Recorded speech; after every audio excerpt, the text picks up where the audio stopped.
All right, I got one more thing to talk about, and then we're gonna make some prize picks and get out of here. I got a hard out at 11. Who do you think is ultimately to blame for the Aiyuk divorce? I feel like Front office. we've gotten more information since we Yeah. talked last, and what Lynch came out and said was like, yeah, it was always pretty bad. The communication hasn't been good.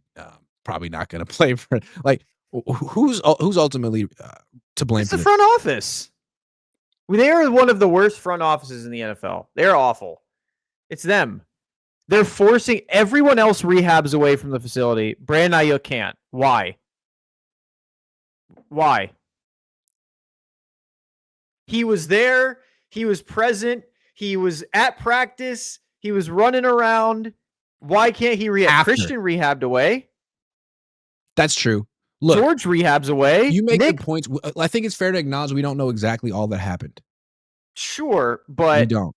And what I would say is like, are you absolving Brandon 100% of the blame here? Like, no, not 100. But Okay. dude, Shannon Sharp and Chad Johnson even said it. Football players are all about their bread. For him to give up $26 million, it's not because he didn't want to be on the 49ers. You're not giving up $26 million because you're unhappy with the team. You're giving it up because they are making it impossible for you to play football. And you're like, I just want to play football. I just want to be out there.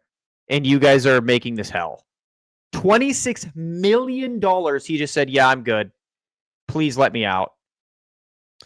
I think Brandon bears 50% of the blame. I don't know what percent, but I think that the Niners are now trying to make him seem like a monster. Maybe that's strong, but like a really unprofessional jerk, which kind of is the monster. Like it's all his fault. And if that's the way they want to frame it, I think they created the monster. Because I think what they're trying to say is, without saying is like, look, it wasn't just one rehab assignment. It's like this guy became like a habitual line stepper. He knew all the rules. He's been here Yeah, 5 for years. And he sure. kept like breaking them a little bit, like with the shorts. Yeah. I bet you there were tiny little things like that. And they're like, Brandon, you know the rule. Like, what? You're captain. What are you doing? So I think that's why they ultimately did it. But like the year before, he held out. He broke all the rules. And what did you do at the end of it? You rewarded him with an extension that made him the highest paid player, one of them in the league. So what did you teach him? What did you reinforce? That bad behavior is okay because you're Brandon Aiyuk. And then the next year you turn around and you pretty much punish him for all the stuff you reinforced the year before. What did you think was going to happen? I mean, yeah, he's 25, 26, but a lot of times these players emotionally are a little younger. Yeah. And you created some interesting precedents with him and got surprised when he kept acting the same way. Yeah, and I mean, yes, again, he definitely has diva behavior. But in my opinion, there are not a lot of receivers at the top of the league that wouldn't. I mean, you can look at any of these guys at the top of the list. George Pickens, I mean, Jamar Chase literally refused to sign a contract unless he was paid higher than Justin Jefferson. Amon-Ra St. Brown has had multiple locker room blowups where he's like, just give me the, ball.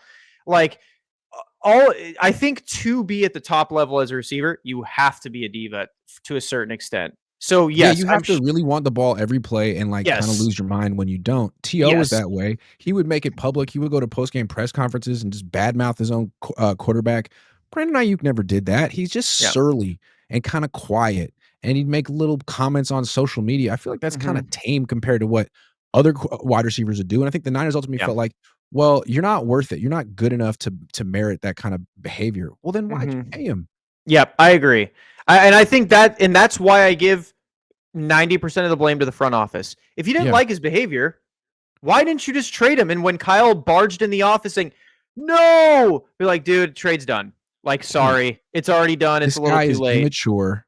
Yeah. He's a diva. When we give him $30 million a year, it's going to get a lot worse. Let's trade him to Mike Tomlin. He knows how to deal with. He dealt with Antonio Brown. Well, he didn't know how. That's why, professional. But yeah, I think at the end of the day, it falls on the Niners front office because if you already said, well, we don't like his attitude, then you should have just traded him. Like you should have just said, Kyle, listen, like we just don't want to deal with this right now.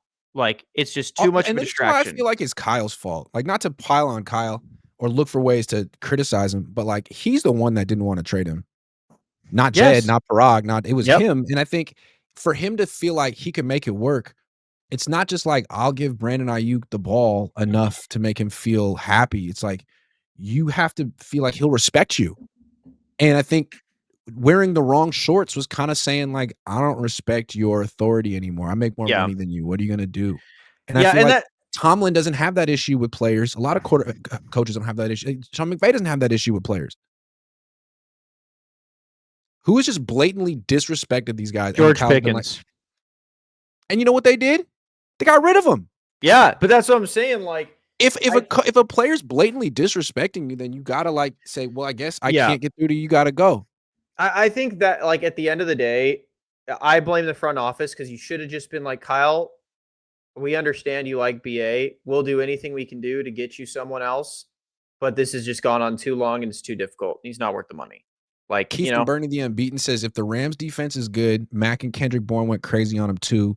Mac actually played well against him twice. And back to the Eagles, no Lane Johnson.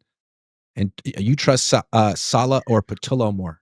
no, Salah. but Keith, that's what we're saying, bro, is look how well, like, even as good as the Niners offense played, they couldn't hang with the Rams because their defense just can't keep up. That's what we're saying.